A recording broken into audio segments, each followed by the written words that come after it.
Hello, this is William Cooper. Welcome to Awakening Together, Relaxing into Happiness. I trust you're doing well. Have you ever been around an awakened person? I keep stressing it because I remember back before I'd ever been around one, I had certain ideas in my head what awakening was, and some of them were correct and some of them weren't so much. But it was a game changer when I was around a very awakened person, and then a string of them. The energy was like nothing I'd ever felt in my world, in the West. It was so radiant I couldn't move. It was like being in the vortex of such powerful love and light and peace and well-being. It was like there was a hum in the air, just so much light. And in the presence of such a person, my blocks and hurts and problems started to loosen, relax, and begin to melt away. And I began to be in touch with the light within me because it resonated with the light within them, just like a tuning fork will resonate with another tuning fork when it's vibrating. So they're fully vibrating, and it brings the light vibration out in those around them. It's very profound. Think of it's like an atomic bomb. And I'll say that, and again, people will think I'm exaggerating, but if you've been around it, you will know that it is like an atomic bomb. I myself later had an awakening experience, my first one, and it was like an atomic bomb. It just everything was melting, turning into light and love and radiance, and I didn't have to do a thing. Everything I was seeing clearly, and everything is made of light and radiance and well-being and love. Everything is made of love, and so am I, and it's all the same thing, and it was boom. That's who we are. And if that's not what we're experiencing in each moment, then we have to ask ourselves why. What's going on? We must be blocking ourselves. How are we doing that? And do we want to do that? Well, to answer the second question, do we want to do this? I'll just say in my own life, and I've mentioned this in other podcasts, we all like stories. The world is held together. Creation is made of stories. The infinite created the world. That's a story. You have to imagine what do you want it to happen, how you want it to happen. It's a giant story, and all of us individually make stories because it's the infinite. It's the one that shines down through all of us. So we all make stories. The reason I bring this up is we become addicted to stories. It's one thing to be in the world, but not of it. In other words, being connected to our infinite light and well-being, and let that be our center, and then enjoy a story and enjoy a movie, enjoy something, but not hold on to it very tightly. Often, though, what happens is, have you ever gotten involved in a movie where you don't even know somebody's talking to you, or you're at the beach and you're watching TV and you're not even going to the beach, or you're getting lost in your show, or you're in a relationship and you're just watching so much TV you don't even interact much in the relationship? Have you ever experienced stuff like that where you just get lost in the story? Now, it can be a good refuge at times when we're so engulfed in our pain, but ironically, it's being engulfed in our stories that separate us from our true self because we're so distracted. That's called separation. And because we're separate, we start to feel abandonment, hurt, fear, and anger, separation, anxiety, and frustration that we're separated. You wouldn't think we would, but we do, because yes, we can turn off the TV, but do we turn off the stories in our head? Do we quit daydreaming? Do we quit chasing thoughts, thinking incessantly? Those are stories. They're stories on every level. Getting distracted in the quote-unquote pleasures of the world, those are stories. It's not that we can't enjoy them. We can be in this world, but not of it. And I mean in it, really enjoying the chocolate. You can enjoy more when you're not distracted by your own mental processes, when you're just fully with chocolate, fully with flowers, fully in your relationship. But when we're distracted by our stories, we can't be fully present with another. That's the human condition. We're normally distracted by our stories.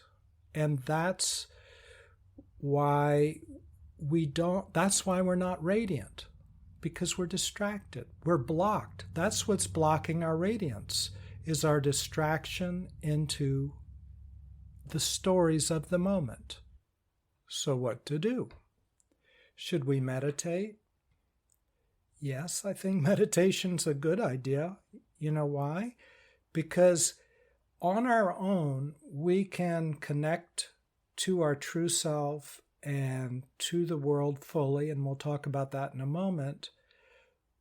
But very quickly, we get caught in a story. Like, say, we get connected to a tree.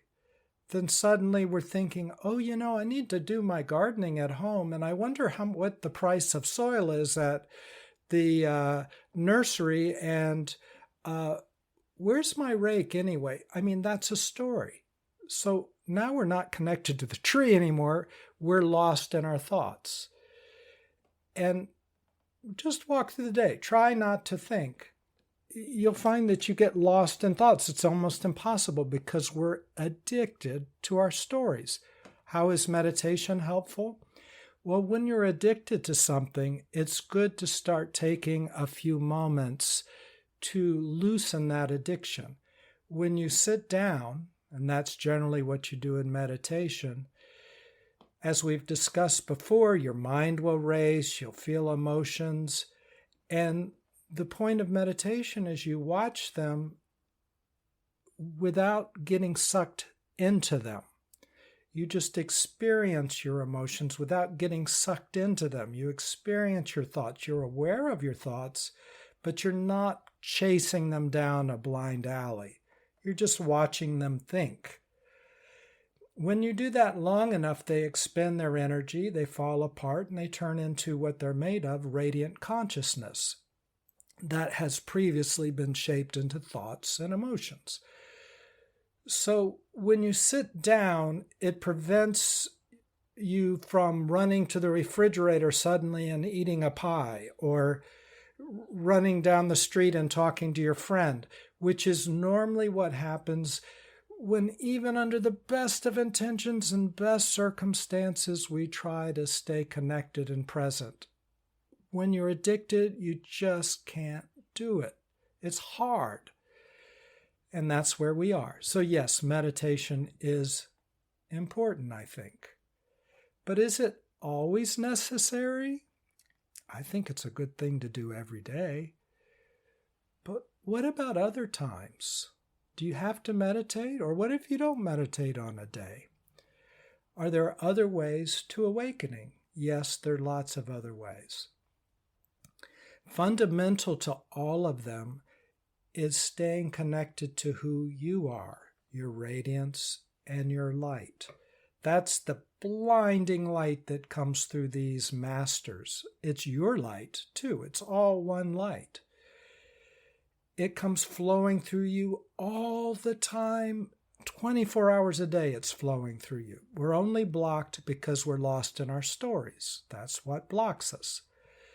So, when we connect to everything in our daily life, a beautiful thing happens. First of all, it's very real. We're connected to everything that's going on. We're present to everything. We're connected to our light.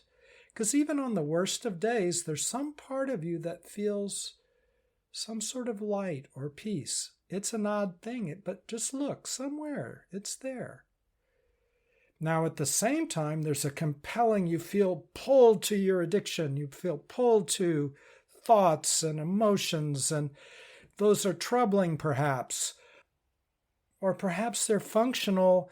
You need to do them because of work, but we're pulled into them and they're very distracting.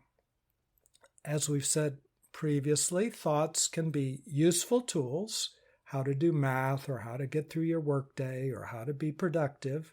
Those are helpful. But to be able to let them go when they're no longer needed is the trick. When you don't need a hammer, when you don't need a tool, can you put it down, or do you need to carry it all day with you? It's heavy. Same with thoughts. Can you put them down? You'll notice as you walk through the day when you don't have any real reason to think, can you just take 1 minute, 5 minutes and not think? Just feel your light. Can you do that? I'll tell you the answer right now. No, you can't. Likely you can't, unless you've been meditating for a while. Because what'll happen is the reason we think is to work out an underlying emotion. If we're afraid, for instance, let's say that's the underlying emotion, we're afraid. We'll want to think incessantly, well, I need to pay the light bill. I need to do this. I need to do that. And if I do this, I'll be safe. And if I do that, nobody will get mad at me. And if I do this and I do that, and if this person says this, I need to say that. And let me rehearse that in my mind. It's thought. We go up into thoughts as a way to deal with an underlying emotion. In Awakening, we deal with underlying emotions a different way, because going up into thoughts freezes the emotion in place. It's just a fear, and we keep thinking, and it doesn't solve anything.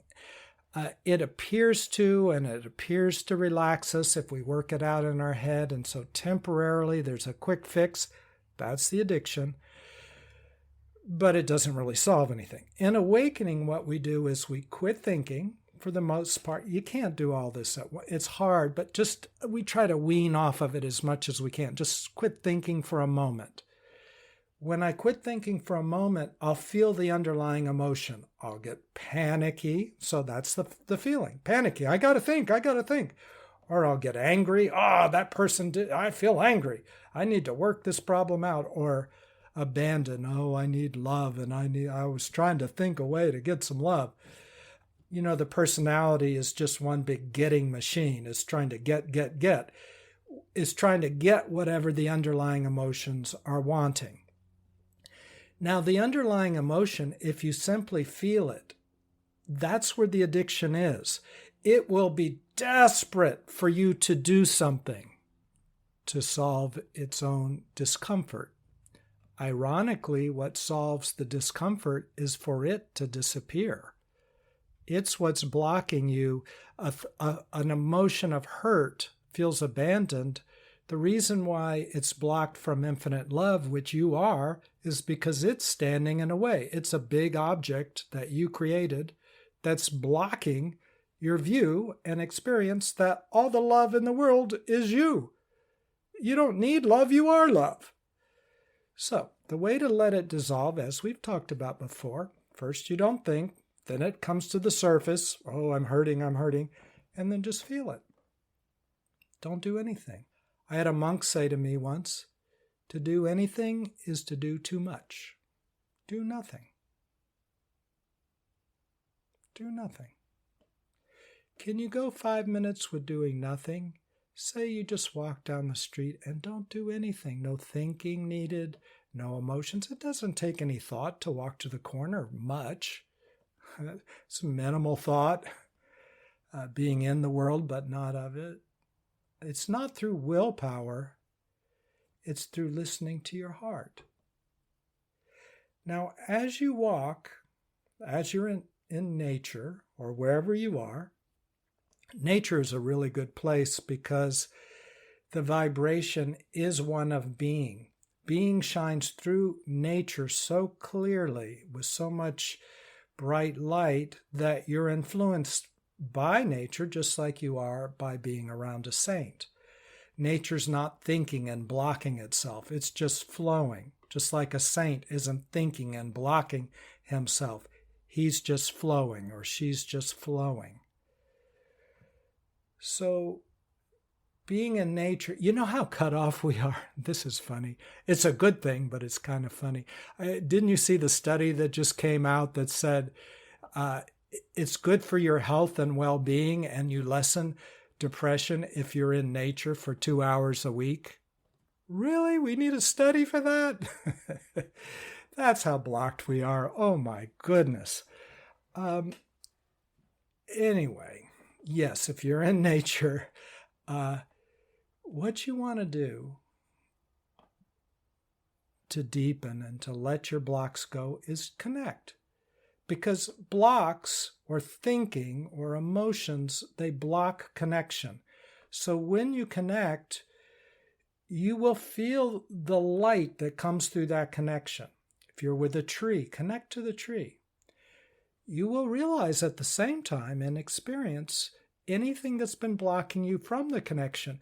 When you connect deeply, the deeper you connect, the more you'll feel what's been blocking you. For instance, if you've been afraid and you're connecting to a tree, you might start feeling uneasy, like, oh, I can only do this for about 15 seconds. This is dumb. I don't want to do it. It's making me nervous. No, it's not making you nervous. You're already nervous. It's just bringing it to the surface. Or, oh, I feel worse and worse. I've been doing this for a while, but I'm feeling so sad. I don't know why, but I'm sad. Nobody loves. No, you're sad because you've blocked yourself from your own love. You think it's because other people don't love you, but you've blocked yourself. In your path to awakening, one very powerful thing is to connect. When you walk, feel the ground. Better to do it barefooted if you can. Feel the ground and feel deep into the ground. It's only our mind that separates, and normally you can feel infinitely deep into the ground. Just start with like feeling 6 feet into the ground, or 3 inches, or 1 foot, or whatever you can do. Feel your breath. Just feel it on one end. Don't you feel the vastness of beyond creation? And then you feel the nourishment of that quiet energy and peace that comes into your body. Can you connect to it and feel it go through all of your cells? That's connection. That's the beginning of connection. So connection is the key. Why? Because in connection isn't all that's left. In complete connection is oneness. When everything is completely connected, there is only one. There is no division. There is only one. In complete connection, you are completely awake. Now, I can't say and would not push you to do this like mentally. It will have no effect. It's an energy, so connect where you can feel connected. Don't force it. Don't just, like, this is what I used to do. I used to get a concept and then I would imagine it, and I would imagine, okay, now I'm connected. I understand it, so I am. And I'm going to look at that ocean and, yep, I'm connected. No, that was me just mentally trying to be connected. Go with the energy flow.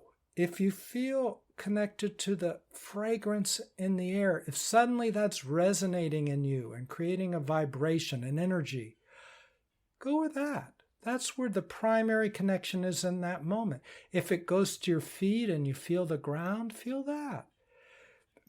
Now, really, you are connected to everything at the same time, and there's 2 main categories. One, you're always connected to yourself, which is pure light and love and well-being, infinite peace. That's what's looking through your eyes at all times. That is the oneness. As far as a personality is concerned, we create one, and when we look through the lens of the personality, we think, oh, I'm a William, I'm an individual self, I'm an individual. Yeah, that's a useful fiction, but really, if I drop the William for a second, There's just seeing going through my eyes. I don't need any thoughts. I don't need any personality. That's the one that's just unfettered going through my eyes, looking through my eyes and feeling through my hands and feeling through my feet. So there is always connection coming from the infinite, who is me, who is you, God is us. That connection is always there, whether we're fully blocked or not. It's simply there, and we've also now more connected to blocks. So we don't feel the light connection, but it's all there. The second category, as I just hinted at it, are the blocks. Those are thoughts and emotions and habits and things that we get embroiled in. Oh, I feel so bad. I've got so much pain. We sure can connect to that, can't we? That's normally what we're trained to connect to. So we're really good generally at connecting to our pain or our thoughts. I'm going to daydream and I'm going to fantasize and I'm going to then watch TV and I'm going to do this and that. We can really connect to that side of the equation. But let's do it mindfully and say, wow, let me watch my addiction. Let me watch how I get lost in my thoughts. Let me watch that. Let me connect to it. And at the same time, can I feel the light that is actually the one that's feeling all these objects I've created, objects of pain called thoughts and emotions and personality and fantasies and horror thoughts in my mind and depressive thoughts and even good thoughts. I'm connecting to them. When I'm in the midst of my pain, I am connected to the pain, but who is connected? Who is I? That's the infinite. It's the light, so I can feel the light and I can feel the connection to pain. Now, as I let the pain, as we talked about before, I let it come to the surface and I let it bubble up and melt away. It melts into, there's only one thing in this universe, and that's God. It's God in a slow form called consciousness, or consciousness is shaped into atoms and molecules and dogs and cats. But it's love that's frozen into these objects. There's only love in the universe. That's all there is. And it's frozen into different shapes. So as it melts like an ice cube under the sun of the light of awareness, me connecting to my pain, I let the emotions just be there and I don't get lost and distracted by thoughts. I just stay with the emotions, pain, pain, pain. It begins to melt away and turn into the consciousness, the love that it is, a blinding light. Until all there is light, until you're one of those awakened people that other people sit around and they can't move because you're resonating so powerfully with your light. Now, awakened people do have personalities, so they use them. They are in this world, but not of it. So you don't disappear. Your personality doesn't disappear. It's not a block to you anymore much. Our personality is always a little bit of a block, but it's not one so much. Okay, what are some helpful thoughts on how to do this?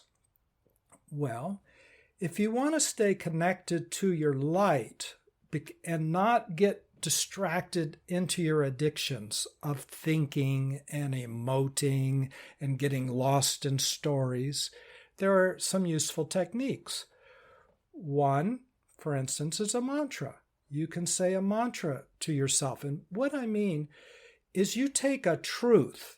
If it's not a truth, it's almost like positive thinking. And that's not a bad thing, just saying, I'm great, I'm great, I'm great.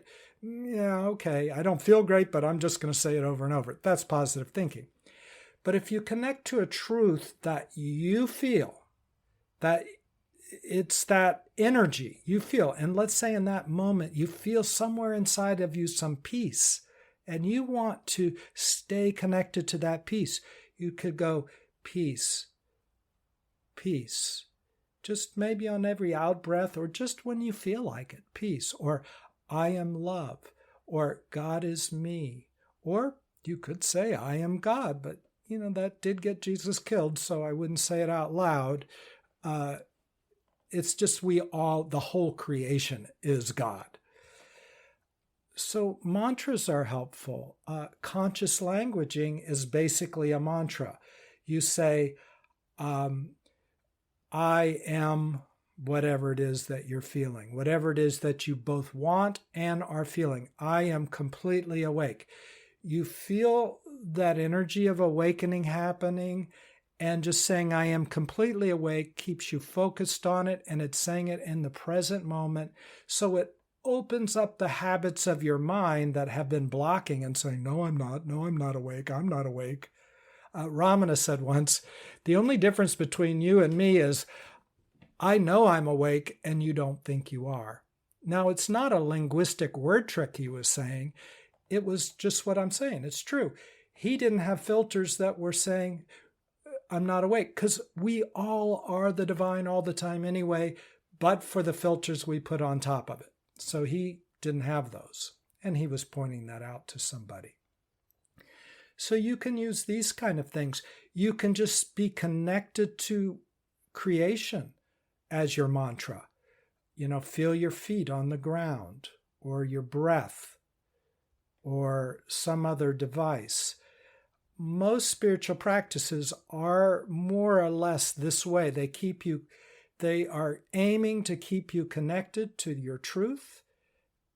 And from there, you just allow whatever's happening to happen, even if it's your emotion and it's painful, because in the light of awareness, it unwinds, it unwinds, it unwinds, it melts like an ice cube under the hot sun, and poof, it turns into light. Do that enough and you're not blocked by a lot of ice cubes of emotion, and you're free flowing. That's called awakening. To the degree we live through our head, we'll stay blocked and separated and in pain. And to the degree we live from our heart, and what I mean by that is just flowing, to that degree we'll be awake. And it's just being in touch with your light and letting it flow. We'll be awake. I remember way back when I was probably 30, I was trying to see, do I believe in psychics? Is there anything to it? And I decided I would talk to about 5 or 6 psychics and ask them the same question and see if they came up with similar answers, to just see if there was anything to it. And I remember I was talking to one, and she was telling me about myself. And she said I had done all these accomplishments, and I had. I was board president of my church. I was a partner in a financial advisory firm. I had just gotten my Master of Theology, on and on and on. I was doing a lot. I was pretty successful. And she said, you've got great willpower. And the way she said it, it just sounded a little funny and sounded good, but I just asked her to check it out. I said, well, you said that in kind of a funny way. Willpower, that's a good thing. Isn't it? Are you saying it's a good thing? And she said, oh, yes, you've gotten so much accomplished. You've made great strides. It won't amount to anything, but you've done well. When you live through your mind, when you live through your goal setting and all that, yeah, you kind of scoot through life. But if life is about awakening and opening and letting go, what good is it if you don't? Right? And when you do, it's a radiant light. And when you do, there's nothing to get, because you are it. You don't have to get love because you are love. You don't have to get safety and get a lot of stuff to feel peaceful. You are peace. You are safety. You don't have to get fulfillment. I need to have this happen and that happen, because you are fulfillment. And at the same time, yes, you do honor your incarnation, and there's certain things that you specifically on this earth will feel called to do.